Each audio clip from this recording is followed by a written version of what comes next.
Hi everyone, this is Edmund with a quick tutorial on how to set up an email campaign with Getresponse. If you have any questions, you can contact me at edmund@iamlicious.com. As this video is quite long, I've broken it down into various sections in the video description below for your easy reference. In order to set up an email campaign with Getresponse, we have to sign up for an account first. So just click on the try it free button to start your 30-day trial. After which, if you feel that you want to continue using Getresponse, then you can just go ahead and make payment for it. Here you just have to enter your preferred email address along with your password and your first name. So in this case, I'll just type in one of my email address and enter your password. After you're done, you can just enter your first name, click on create account. This is how the dashboard of Getresponse looks like when you log in for the first time. Before we can start using the service, we need to complete our account details and verify our email address. I'll just complete my email account details now. So I enter my last name, followed by mobile number, where I lived in, your city, your zip code, and finally the country that you're residing. After you're done with all these things, you can just click on update details, verify your email address. What I'm going to do now is I'm going to log into my Gmail account to verify the email address. This is how the verification email looks like. You'll receive an email with the subject line, please activate your Getresponse account. All you have to do is just click on activate your account and you are done.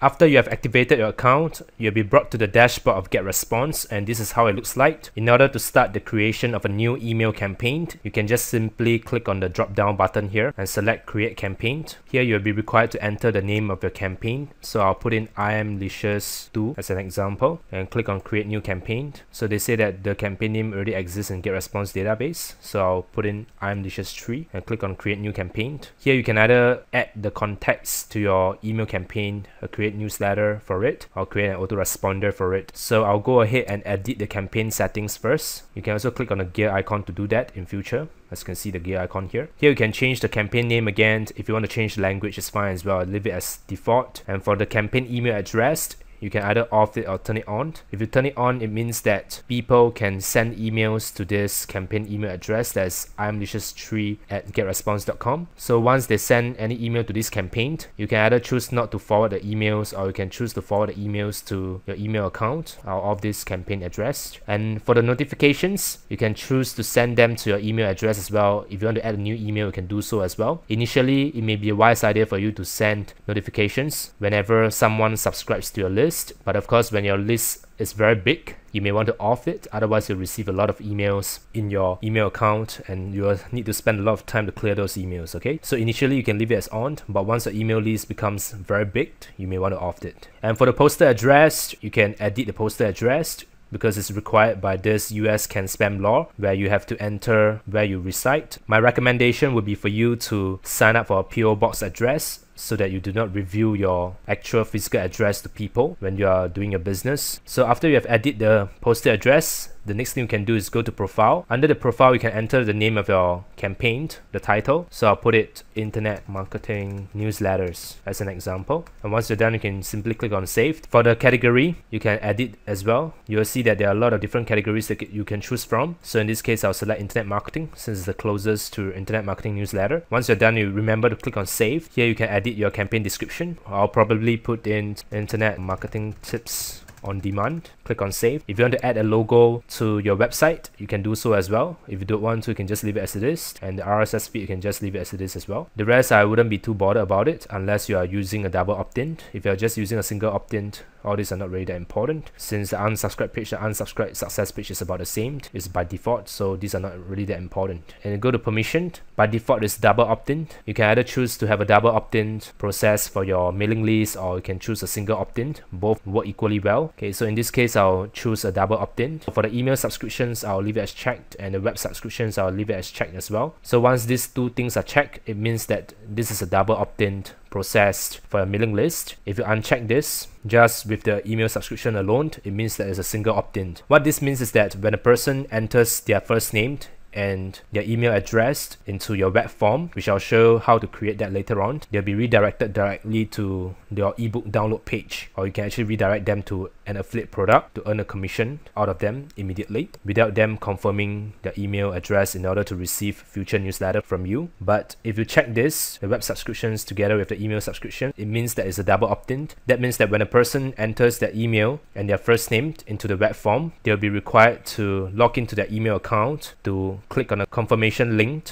from Getresponse itself in order to start receiving emails from you. This will help to build some trust because the person knows that they actually given you permission to send them newsletters. So either way is perfectly fine. I'll just leave it as double opt-in in most cases. And you can also have a custom message subject as well. You can just leave this as it is. Please confirm your subscription to the campaign named. And then for the confirmation page, I'll show you how to do one on my landing page article. In my list building phase, I'll show you how to tie everything up together. Right now, you just need to know that you can put in your own confirmation page or use the one that's hosted by Getresponse. Just the basic idea behind it. So after you're done with the settings, the next thing you gotta do is to add messages to your email campaign. So just go to messages. Here you'll see a few options. There's a manage autoresponders and my newsletters. In this case, we are making use of an autoresponder, which means that whenever someone signs up for your free report, they'll receive an email from you, which can be scheduled according to the date and time. So this is very important because once this process is in place, you don't have to send an individual email to every subscriber, since the software will actually take care of all the sending process, which allows you to free up more time to do other more important things, since you can queue all the messages in advance and then your subscribers will receive the respective messages based on when they sign up for your free report, okay, to join your mailing list. And click create new. Here there are a few options. You can actually track the number of clicks, you can track how many people has opened the message, and of course how many subscribed. Of course you can set some goal as well. So in this case I'm just going to select time based, and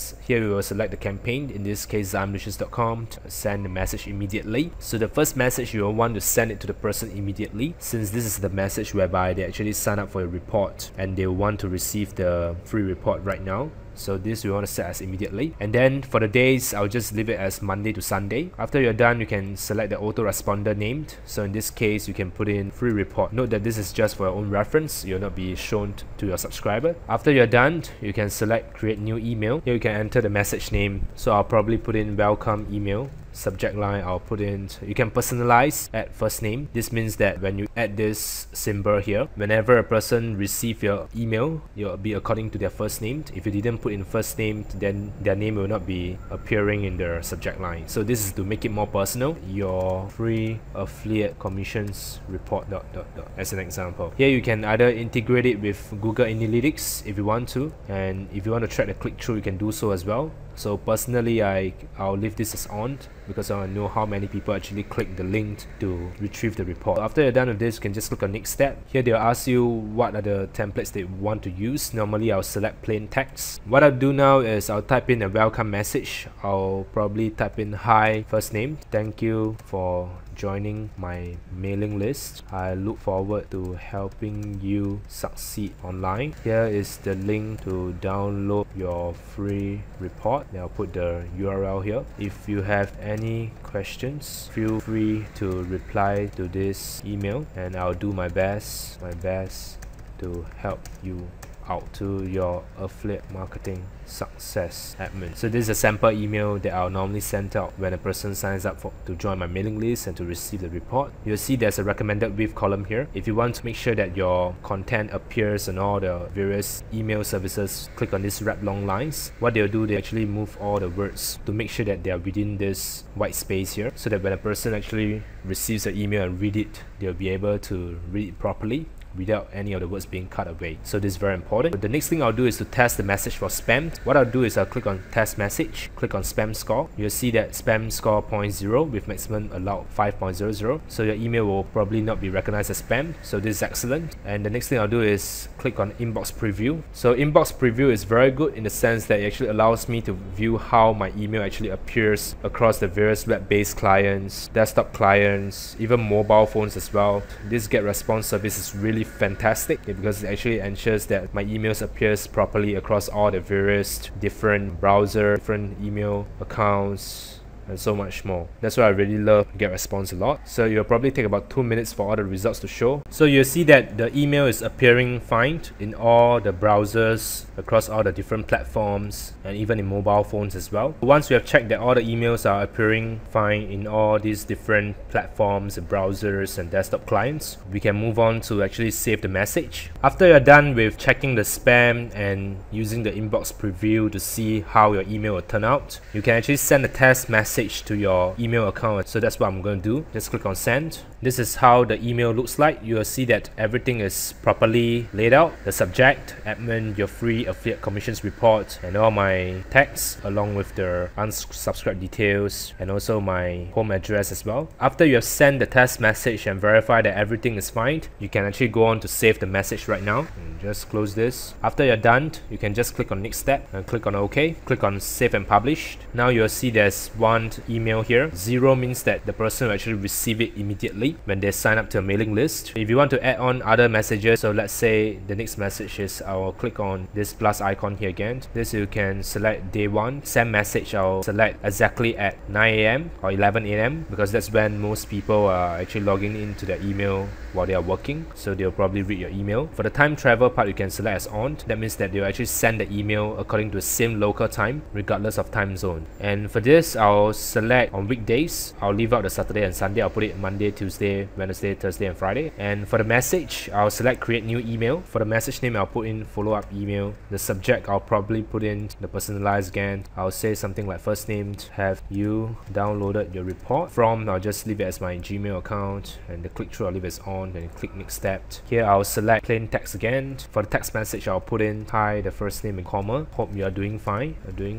I just want to check whether you have received your report. If you haven't, here is the URL to download it, and put your URL here. If you have any questions, feel free to reply to this email. Cheers, admin, as an example. And then same thing here, I'll go to test message, click on spam score, so it's 0. It's excellent. And remember to wrap the long lines as well. And if you want to select an inbox preview or select test message, you can do so as well. After you're done, you can just click on next step, and after you have verified everything, you can just click on save and publish. So day 1 means that when the person sign up for the free report on Sunday, as an example, they'll receive my follow-up email on Monday, the second email that we sent to them. And of course, the subsequent days you can put in as well. Let's say if you want to have a stagger of 1 day before the person actually receives your next email, you can just go to this third day and click on plus. That means there will always be a gap of 1 day for each subscriber to receive your next email since you put it on day 3. And here you can just enter the text again. This same sequence will apply to every subscriber that just joined your mailing list, which is why this is really fantastic. And besides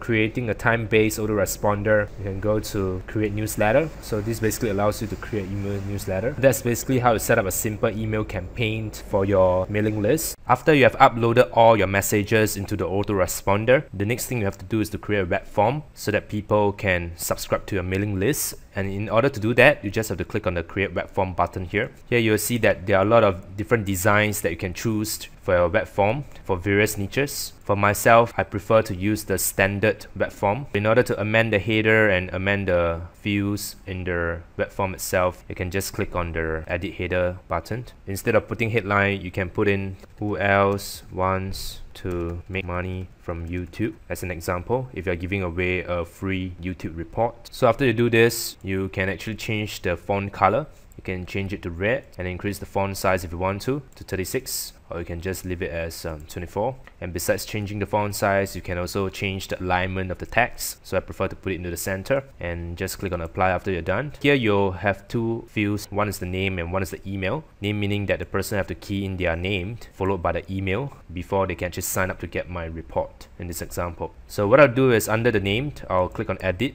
and the label you can choose it to first name as an example. You can also check this button to remove the text when click apply. For the email side of things, you can just leave it as email and click on apply. You can also change the button.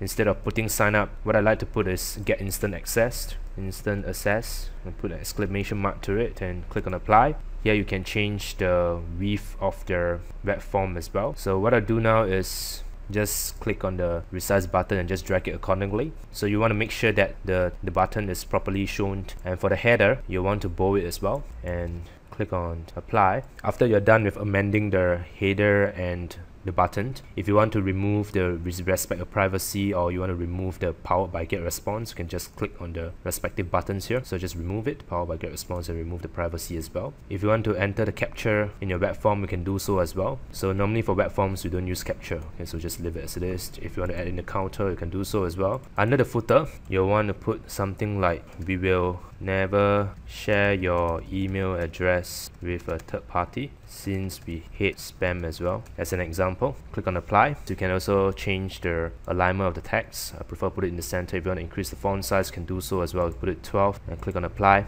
That's basically how you create a web form. Very simple, isn't it? If you want to add in more fields, you can do so as well, but normally just the first name and the email will do. Once you're done, you can click on save and preview. This is how the web form looks like. Just close it. After you're done with all the basic settings, if you want to add an image to your web form, you can do so as well. So just click on add image. Here you can select the image URL. You can either take it from the website, or you can use the present images which are found in the Getresponse images common web forms folder. So once you've selected the image URL, you can just click on apply to see that the image is found here. You can also drag the image on top so that it will appear here. So if you want to remove the image, you can just click on the minus sign here. So that's basically how you add an image to a web form. And once you're satisfied with the setting, the next thing you want to do is just click on next step. Here you can name your web form. You can choose confirmed opt-in is recommended. Here you can actually provide them with a dynamic thank you page, or you can provide them with a custom thank you page. You can choose this and add in a simple thank you page, which I'll show later on how to create it under the landing page article. If you want the person to stay on the current page, you can just select this, or you can just select the default thank you page. So for the confirm opt-in, if you want to off it, you can do so as well. So this is totally up to you. Normally it's recommended to on it, so I'll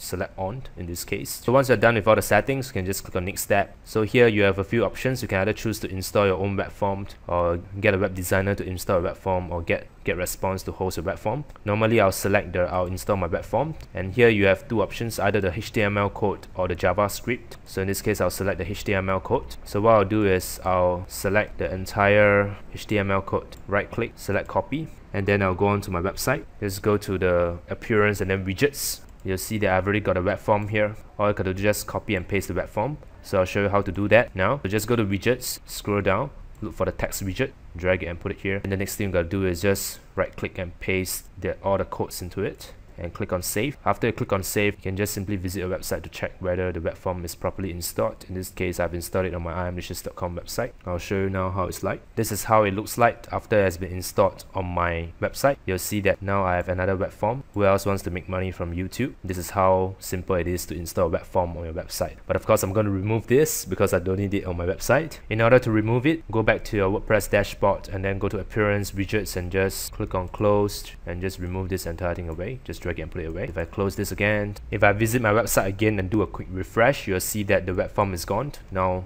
I only have one web form on my website. So that's basically how you install a web form on your website, guys. Simple, isn't it? So with that, I've come to the end of this Getresponse video tutorial on how to set up an email campaign. If you have any questions, feel free to email me at admin@iamlicious.com, and I'll be glad to help you out. Thank you for listening, and goodbye. See ya.